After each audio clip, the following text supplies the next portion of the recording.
It is actually amongst the most important pieces of early English porcelain we've ever had on a roadshow. Charlie Baldwin joined the Royal Worcester factory in 1880 and became its most celebrated bird painter. What set Baldwin's swimming swans apart was his method. Each bird was painted from direct observation, giving them a naturalism that his contemporaries, who worked from taxidermy, simply couldn't match. By 1900, his signed vases were selling in London showrooms for prices that put them out of reach for most buyers. Only a handful of pairs survive with matching factory year codes confirming they left the kiln together. Both at the time and indeed now. So we're going to look at, say, £15,000, perhaps even £20,000. Really? Gosh, you'll be happy with that. That's great. Really good. I mean, they all look fantastic. I only bring you the best, Fiona. We've got 3 diamond set rings, all inspired by Art Deco design. And the Art Deco period was 1920s to 1930s. By the time you get to the 1930s, it's mainly dominated by diamonds with the odd bit of colour thrown in. All right.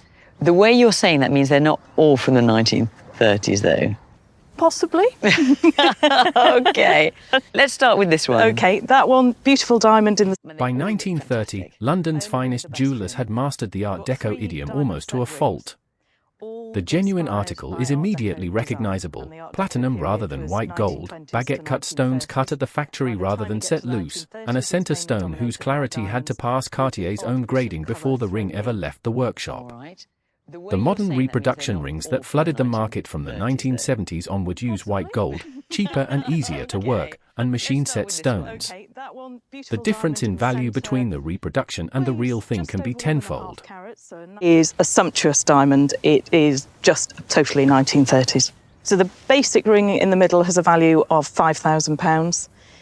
The better has a value of £10,000, and the one in front of you, the Art Deco 1930s one, is £20,000. Well, we'd take them all, wouldn't we? Susan, thank you. You've watched hundreds of these moments. The ordinary object. The jaw-dropping value. But here's the question we never ask: what's sitting in your home? You don't have to wait for the roadshow to come to your town. In seconds, Velco tells you what it is, when it was made, and what it could be worth. It's like having the roadshow in your pocket. Open the App Store and search Velco. VELQO.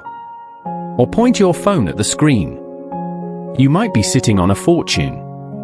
Well, I think it's very rare to find such a strong clue to the authorship of a collection of jewellery of this sort. H. Wilson, Platt, Kent. Yes. Tell me, how do you come by these marvellous things? Well, these two were presents, wedding presents for my mother and father in Tehran in 1912. And of course, my father was Henry Wilson's brother. The first thing we've got to say about Henry Wilson is that he's the towering genius of the arts and crafts movement in more ways. Henry Wilson ran the Central School of Arts and Crafts in London and later became principal of the Birmingham School of Art, but his first love was always the goldsmith's bench.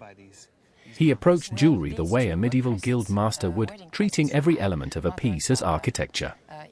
The devotional jewel he made for this family in 1912 derives its composition from a 15th century hat badge designed by Albrecht Dürer. Wilson had studied the original in engravings, and the borrowing was deliberate. He believed the greatest craftsmen of any age were in conversation with each other across centuries. Of course, the idea of valuing it is almost a heresy, and I think what we'll just do is run through it very quickly. I think, for instance, these have got to be worth £750 of anybody's money. I mean, one would be thrilled to find them. Say, £600 for such an object like this. £2,000 for this and more. Yes. Maybe 3. 5,000 for... I think this is far more vibrant and more interesting. It's small enough to hang in the living room, and it may have been a little bit nicer if the lady was facing us as opposed to away. But generally, I find it's... isn't it? I don't know. I think it's a good old gardener. Is it? Of the younger male variety myself, but... Well, if these are nettles, he's got his work cut out. I think it's a much better picture than that. It's got a better composition, it's more vibrant, and actually it's a different mentality. This is based on sort of Barbizon principle. Alfred East was elected a full Royal Academician in 1913, just months before his death.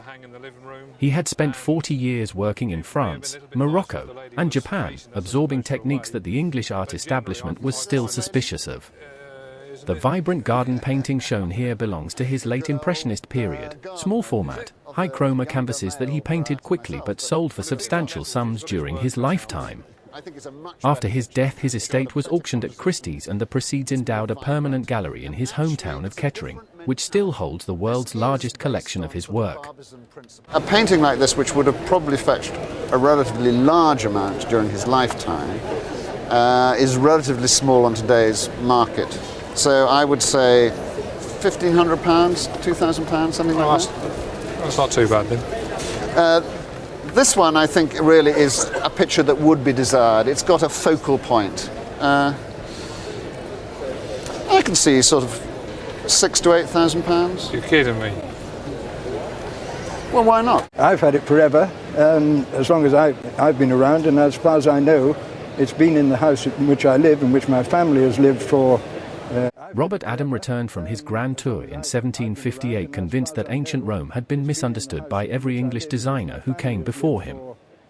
The result was a completely new design vocabulary: the urn, the sphinx, the honeysuckle, and above all the serpentine line, which he applied to furniture as consistently as to building facades.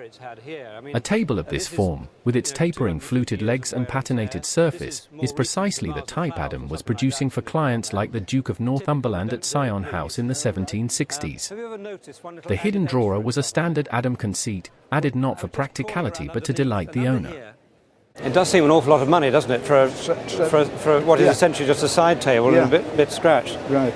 Well, I think that today, for your insurance policy, you should insure it for £30,000. You've watched hundreds of these moments. The ordinary object. The jaw-dropping value. But here's the question we never ask: what's sitting in your home? You don't have to wait for the roadshow to come to your town. In seconds, Velco tells you what it is, when it was made, and what it could be worth. It's like having the roadshow in your pocket. Open the App Store and search Velco. VELQO. Or point your phone at the screen. You might be sitting on a fortune. Thanks so much for watching. If you enjoy this one, hit the like button and subscribe so you don't miss the next. And there are plenty more incredible appraisals waiting for you on the channel. Go check them out.